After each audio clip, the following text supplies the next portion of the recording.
Bismillahirrahmanirrahim.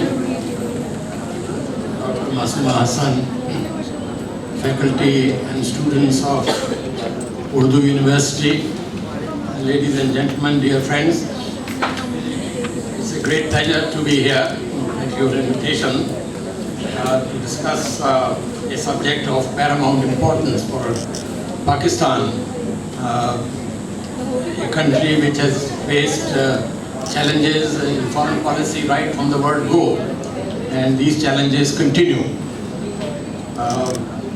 I think in some letter from the university I read that the idea is to have an opportunity for the academia and the practitioners of Pakistan foreign policy, namely those who have actually held positions in the Ministry of Foreign Affairs or in Pakistan embassies abroad, to get together. And I think this is an excellent initiative, and we wish it takes us towards some concrete steps. In my book, which was published about 15 years ago on Pakistan foreign policy, I mentioned one structural weakness that existed in our system, which was that the Ministry of Foreign Affairs has not been taking advantage of the input from the academic world, from professors and specialists on international relations in media or elsewhere. So this has been something which has in a way been a handicap in the formulation of our foreign policy. I don't think the situation has changed very much for the better. If I recall, I was posted in India, and I was struck that in the department dealing with Pakistan, they had two scholars, PhDs, who had done PhDs on Pakistan. They were sitting there and coordinating matters relating to Pakistan with the Career Foreign Service. So I think this is the ideal situation, and it's not unique to India. I think in the United States and many other countries this is done, because there is a very important intellectual and historical input which the academic world can give to the professional diplomats, although it is their responsibility to handle foreign policy. I propose to take up my presentation in two parts. Firstly, trying to understand how foreign policy is made and has been made in Pakistan, what have been the motivations, and then discuss the current situation. I think because finally we must understand what is happening and where do we stand and where are we going. So I think it is essential firstly to understand that foreign policy is not made in isolation. It is a response to the existing circumstances which confront a country. We can neither isolate ourselves from the rest of the world, nor can we make the world change according to our wishes. So a state has to learn to adjust itself to the existing circumstances and try to make the best out of it. This is because there are armchair analysts who say we should do this, we should do that. Of course, ideally there are so many things which we want to do, but then finally the question is, how do they fit the existing circumstances? So I think this is the first thing to remember, that we live in a world which remains chaotic. It remains anarchic. In spite of the United Nations and international law, and I'm not trying to suggest that they don't mean anything, they do mean something, and they ought to mean much more. But then the reality is that we live in an anarchic world where might is still right. So This suggests that a country has to try to find its way in which it is able to secure its national objective as best as possible while living in a world which is by all standards very unsatisfactory and chaotic.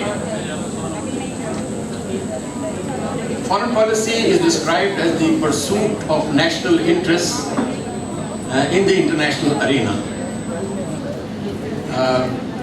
Governments come and go, but national interests remain. Similarly, it is said that there are no permanent friends and there are no permanent enemies, only permanent interests. When there is convergence of interests between two states, they come closer to each other. And there is a tendency to call it friendship. And when their interests diverge, they move away from each other. That we tend to call doing something with the enemy. But I think these terms are misleading. The interests are paramount. Friendship and enmity maybe in a relative context exists, but that does not really tell you about the ground realities of international relations. Foreign policy is a high-risk game. Foreign policy is a high-risk game. A wrong decision can do immense harm not only to the present generations but the generations to come. So therefore it is imperative that foreign policy should be made with due reflection based on hard realities shorn of emotions, illusions, and living in a world of make-believe. We have to be brutally realistic about the situation and on that basis make foreign policy decisions. Since the world is the world order remains chaotic, power is exceedingly important in the context of international relations. Power plays a crucial role in international relations. A foreign policy of a country must be commensurate with the power available to carry it out.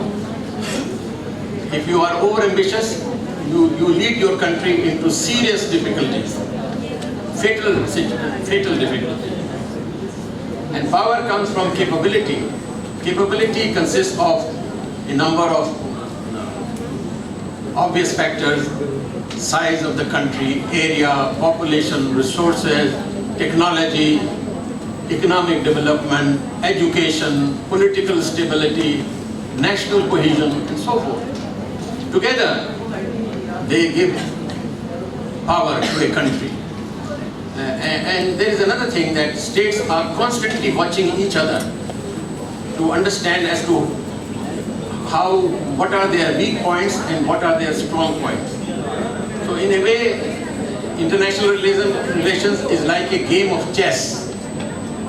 You have to make your moves with all due calculations. Not only thinking of what you want, but what the other side wants. And trying to make moves taking into full consideration what the other countries are likely to do in response.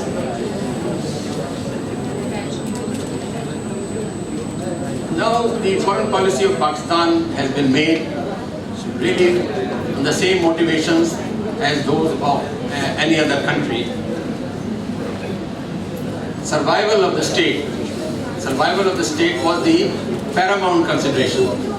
Independence and territorial integrity of Pakistan came above all other considerations. Of course, there were other national interests like that, and that is applicable to all states: economic welfare, economic advantages, and then the factor of ideology.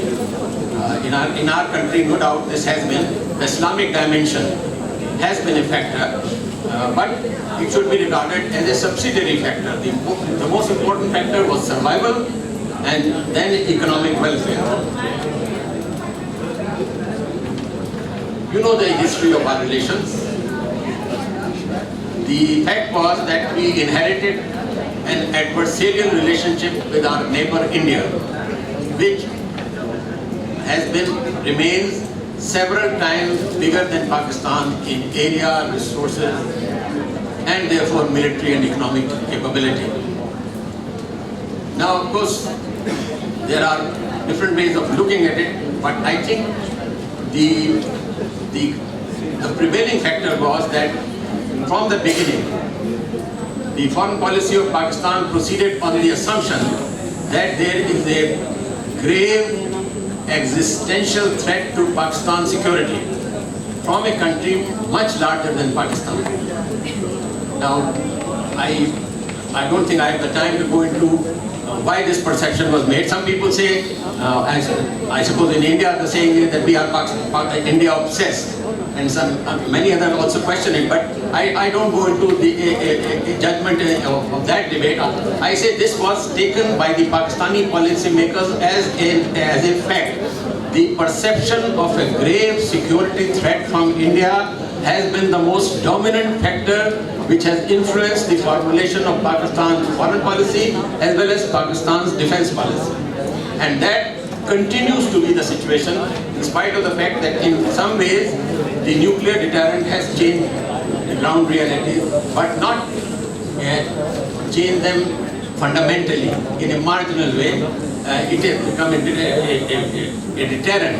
It has become a kind of a main bulwark of Pakistan's security, but the threat perception from India continues, and you see the war fever which has periodically developed. In 2002, after the attack on the Indian Parliament, in 2008 after the Mumbai affair, so it is something which is continuing, and then the present government in India, which is seen by most people, at least in Pakistan, as anti-Muslim and anti-Pakistan. But as I said, finally states make decisions on the basis of advantage, national advantage. And just now I think we see some easing in the tension between India and Pakistan, because there is also a case why India should reconsider its attitude towards Pakistan. I'll come to that a little later. The fact that we had this security, the perception of a grave security threat, finally took Pakistan into the military pacts. We did try to look into other possibilities, like help from the United Nations, like help from the British Commonwealth, like a possible Islamic bloc, drew a blank.